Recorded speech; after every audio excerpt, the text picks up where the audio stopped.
Merci d'être avec nous sur la télévision Futur Média. Affaire du double meurtre survenu en centre-ville dans la nuit du 4 au 5 février dernier. 2 personnes, des Sénégalais, ont été arrêtées, l'une étant le présumé meurtrier des 2 ressortissants étrangers. Crime passionnel ou vengeance, c'est le mobile retenu pour le moment par la sûreté urbaine qui poursuit son enquête. Le commissaire El Hadji Cheikh Dramé faisait face à la presse ce mercredi. C'est un compte rendu de Mambiram Diouf.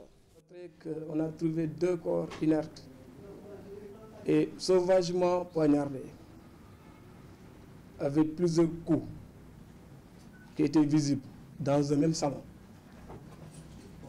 Donc l'enquête ouverte a permis ce jour à l'interpellation d'une personne présumée meurtrier et qui a reconnu les faits. Donc il a été entendu sur procès verbal. Ils ont été arrêtés à Dakar. Et très tôt, l'un hier soir, vers les coups de 20h, l'autre ce matin. Mais le principal auteur, c'est-à-dire l'auteur, il est sénégalais, même l'autre aussi est sénégalais. C'est tous des Sénégalais. Pour le mobile, l'enquête se poursuit, mais on peut noter que c'est un crime qui pourrait être passionnel. Voilà, donc à connotation peut-être de vengeance aussi. Mais l'enquête se poursuit. À Saint-Louis, 2 personnes soupçonnées d'avoir des liens avec la mort de l'enseignant Ibrahima Sy dans le quartier Ndiolofène sont placées sous mandat de dépôt. Il s'agit d'un étudiant de l'université Gaston Berger et d'un ouvrier agricole. Le dossier est désormais confié au 2e cabinet du juge d'instruction. Et puis, procès Hissène Habré, le procureur spécial près les chambres africaines extraordinaires a requis la perpétuité pour l'ancien président tchadien.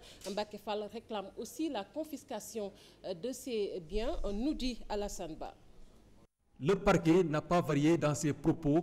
Mbacké Fall, procureur général près les chambres africaines extraordinaires, et ses collaborateurs ont essayé d'apporter des preuves durant toute une journée sur la culpabilité de Hissène Habré. Dans son réquisitoire, Mbacké Fall estime que l'ancien président du Tchad a désarticulé son pays durant son règne. L'acte fondamental signé en 1982 par Habré lui a octroyé des pouvoirs qui sont aujourd'hui à l'origine de tout ceci. Les 4 procureurs qui composent le parquet sont revenus sur les faits qui sont reprochés à Hissène Habré: crimes de guerre, crimes contre l'humanité, actes de torture et viol, entre autres, avec des exemples bien précis, des actes qui impliquent directement la responsabilité de l'ancien président du Tchad. Mbacké Fall, qui a pris la parole en dernier lieu après son réquisitoire du matin, a requis la perpétuité contre Hissène Habré et la saisie de ses biens. Mais avant cela, le parquet a rendu hommage à Red Brody et à son équipe. Hissène Habré, lui, bien camouflé dans son turban blanc, est resté de marbre. Alassane Ba, merci. Dans le quartier où se situe la mosquée Al-Iman, où prie le présumé djihadiste Moustapha Diatta, qui a été interpellé. Les riverains ne sont pas du tout inquiets et vaquent à leurs occupations. Les personnes interrogées déclarent que dans cette mosquée, seul les Ibadou Rahman y prient. Pape Faragning s'est rendu dans ce quartier. Ce garage fait office de mosquée, le lieu de prière niché dans un rez-de-chaussée de l'immeuble en face Canal 4 Gueule Tapée. Moustapha Diatta, le présumé djihadiste arrêté par les limiers, est un habitué de cette mosquée Al-Iman, une mosquée exclusivement fréquentée par des Ibadou Rahman. Dans ce quartier de Fann Gueule Tapée, malgré cette information, les riverains ne sont nullement ébranlés. Vraiment, ça ne nous empêche pas de vivre. Nous vaquons à nos occupations sur une mosquée où prient des Ibadou Rahman. Moi, je prie dans l'autre mosquée. Non, absolument rien. Absolument rien du tout. Nous sommes entre les mains de Dieu. Je n'ai pas peur des djihadistes.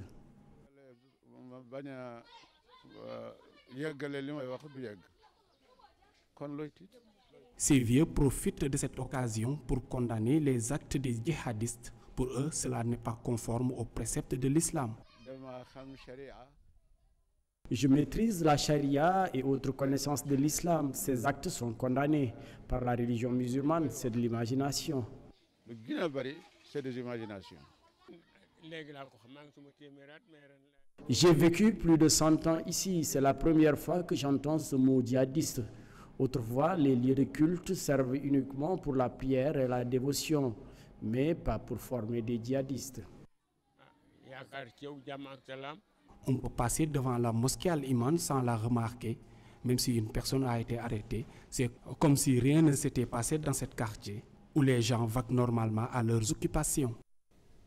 La communauté mouride célèbre ce jeudi le Magal de Sokhna Diarra Bousso, la mère du fondateur du mouridisme Serigne Touba. L'événement a lieu à Porokhane où repose la sainte femme. Autre chose, des encombrements des berges de la ville de Saint-Louis. Le maire Mansour Faye annonce une vaste opération de déguerpissement qui entre dans le cadre du programme de développement touristique financé à hauteur de 25 milliards de francs CFA. Le maire de Saint-Louis a effectué une visite dans les marchés et dans les grands chantiers entamés par l'équipe municipale. Mansour Faye, que nous écoutons au micro de Ousseynou Diop. Je voudrais dire par rapport aux berges. Donc, il y a des travaux, en tout cas, qui seront réalisés dans le cadre du programme de développement touristique, surtout par rapport à la route de l'hydrobase. Il y aura un aménagement donc, paysager qui sera réalisé et cela va nous amener, en tout cas, à déguerpir en réalité donc, les berges. Les occupations irrégulières, les occupations anarchiques seront vraiment, en tout cas, arrêtées en quelque sorte pour permettre à ce qu'on puisse réaliser ces travaux-là. Puisque les berges, c'est l'espace réservé à tout le monde. C'est l'espace réservé à tout le monde. Moi, je pense que quand même, il faudrait que les populations comprennent que nous ne travaillons pas dans une dynamique de les nuire, mais nous travaillons dans... C'est tout pour ce bulletin d'information. Rendez-vous dans quelques minutes pour la version en Wolof.